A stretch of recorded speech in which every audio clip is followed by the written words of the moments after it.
Hello everyone, I'd like to do another painting demo, again using from Photoreference from Chris Smart on www.sidonian.com.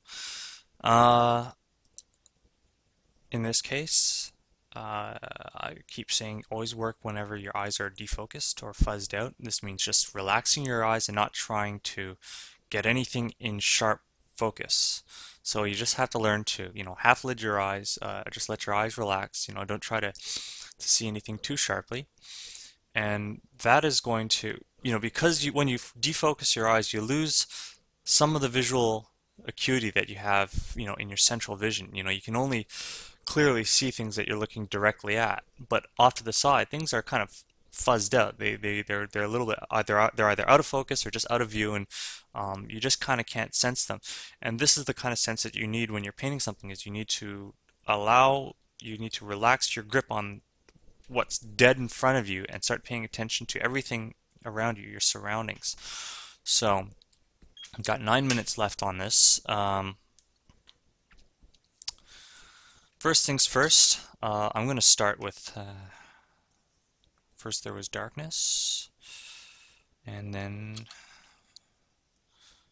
the painter said let there be light, and there was light, and he saw that it was good. So I'm simply hitting all the areas that need it. Okay. So these are all the areas that I can spot even when my eyes are defocused. You have to defocus your eyes. You have to relax your grip on all the little tiny, bothersome, insignificant details.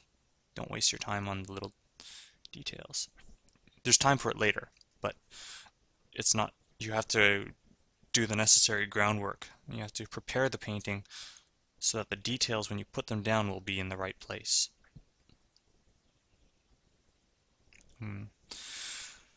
Alright, so I've lit the wall now. Let me get the, let's get the door. The colors that I choose, you'll see this is the brightest green on the door. Down there is the darkest green, and then you've got a black. So I only pick these few colors.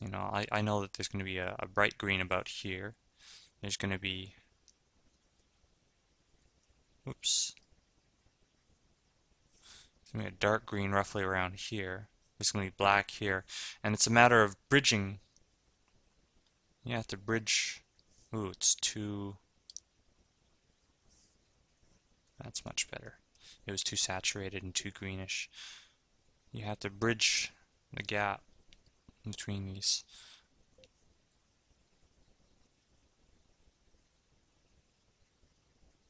So it's about transitioning these colors.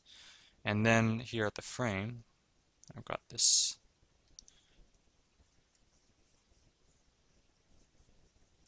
paint like that. Gotta fill it in fast.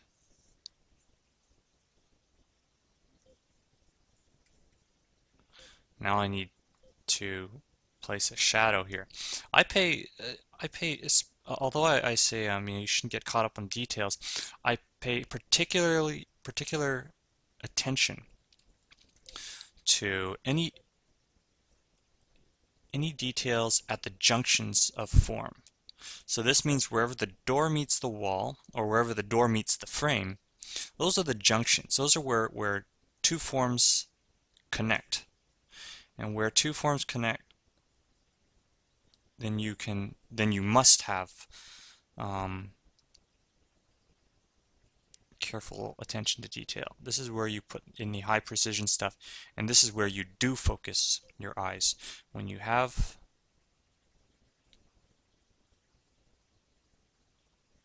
okay, that line was too bright. What I'm going to do is I'm going to choose this darker color, make my brush a little bit wider.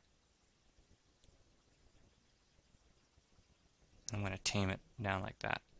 So that's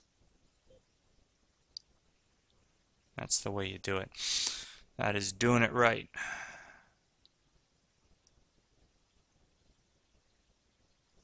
So these are the few places where detail belongs, is at the junctions, right here at the edge. And these are the part that are going to really going to make it happen. Alright, now I'm going to go back to fixing up the transition over these large masses, because when I fuzz my eyes out I can still tell what's wrong and what's not. This black transition is way too harsh, so I have to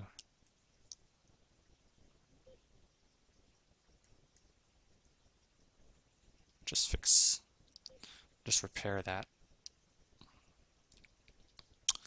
So sometimes people ask, or you might wonder, when should you move on into other details? Well, you should move on into smaller details when you can no longer sense that when you can no longer sense that there's anything wrong with the image when your eyes are defocused, then you are ready to move on to smaller details.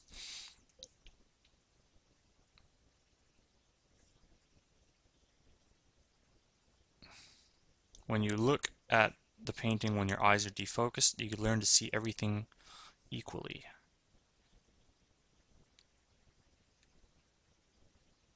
Because now, when your eyes are defocused, you can't pay any more attention to one spot than you can to another, because your eyes, the central vision of your eyes, where the vision is the most, where your visual acuity is sharpest, when you defocus your eyes, that part, of your vision goes away when you defocus your eyes. So let's see, is the transition okay? I should really just make one last check before I get into these smaller details. Also, I use my brush, I use the biggest brush that I can to fill in an area. If the area starts to change, shape very rapidly or drastically, then I have to use smaller brushes, but use the right size brush for the job. Now in my case, with my custom setup here, I had to rig up a MIDI foot pedal to control my brush size. So just by stepping on the pedal, I can adjust the brush size. But I had to hack the Wacom DLL and do some other tomfoolery. Had to stub it somehow. Now I got to put the shadow on that edge. So whenever you have junctions of form, one thing meeting the next, you're going to have to, because I got my light coming in from the top up there.